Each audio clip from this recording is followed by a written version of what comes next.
প্রতিশোধ প্রতিহিংসার জন্ম দেয়, যুগ যুগ ধরে এটা চলতে থাকে। আমরা চাই এই নোংরা কাজের এখানেই পরিসমাপ্তি ঘটুক।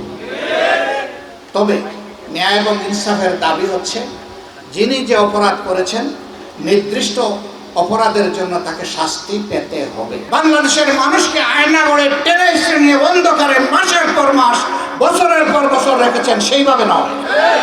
যেইভাবে বিনা বিচারে যেখানে সেখানে ক্রসফায়ারের নামে মানুষ খুন করেছেন, ওইভাবে নয়। কোনো কালো অপশক্তি যদি বাংলাদেশকে এই রাস্তা থেকে সরিয়ে দিতে চায়, তাহলে বাংলাদেশের 18 কোটি মানুষের 36 কোটি হাত তাদেরকে প্রতিহত করে দিবে ইনশাআল্লাহ। প্রতিশোধ প্রতিহিংসার জন্ম দেয়, যুগ যুগ ধরে এটা চলতে থাকে।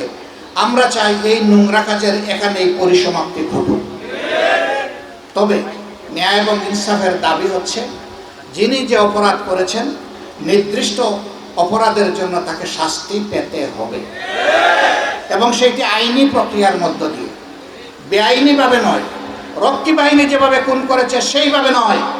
নব্যরক্ষী বাহিনী দিয়ে আপনি যেভাবে বাংলাদেশের মানুষকে আয়না গড়ে টেনে নিয়ে অন্ধকারে মাসের পর মাস, বছরের পর বছর রেখেছেন, সেইভাবে নয়। যেইভাবে বিনা বিচারে যেখানে সেখানে ক্রসফায়ারের নামে মানুষ খুন করেছেন, ওইভাবে নয়, আইনি প্রক্রিয়ার মধ্যে। যদি সেই আইনের শাসন বাংলাদেশে কায়েম হয়, তাহলে ইনশাআল্লাহ আগামীর বাংলাদেশ আর পথ হারাবে না। আমরা চাই বাংলাদেশ তার মুক্তির যে পথে উঠেছে, রাস্তায় উঠেছে, গন্তব্যে না পৌঁছা পর্যন্ত বাংলাদেশ চলতে থাকুক।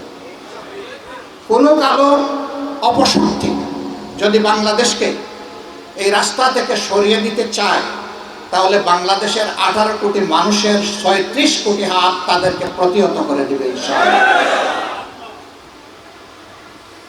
তাই এ সময় জাতীয় ঐক্যের বড়ই প্রয়োজন।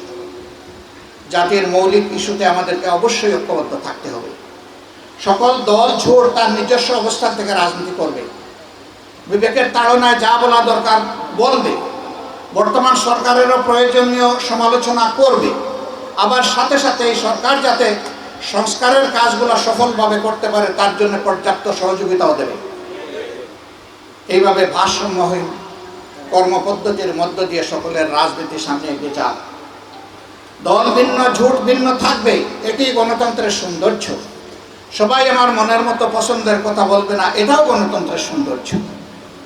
এই জন্য সমালোচনা সহ্য করার মানসিকতা আমাদের থাকতে হবে। যারা সমালোচনা করে তারাই তো প্রকৃত আমার বন্ধু। যারা আমার সমালোচনা করে না, আমার ভুল দেখে উৎসুক থাকে, তারা আমার বন্ধু হতে পারে না। আমরা সমালোচনাকে ওয়েলকাম করি, অভিনন্দন জানাই, উৎসাহিত করি। ভাষা আপনার, ভাবটা যেন হয় সত্যের উপর প্রতিষ্ঠিত। তাহলে ওই ভাব থেকে ভাষা আপনার যাই হোক, এই সমাজ এবং আমরা আমাদের প্রয়োজনীয় জিনিসটা খুঁজে নেব ইনশাআল্লাহ।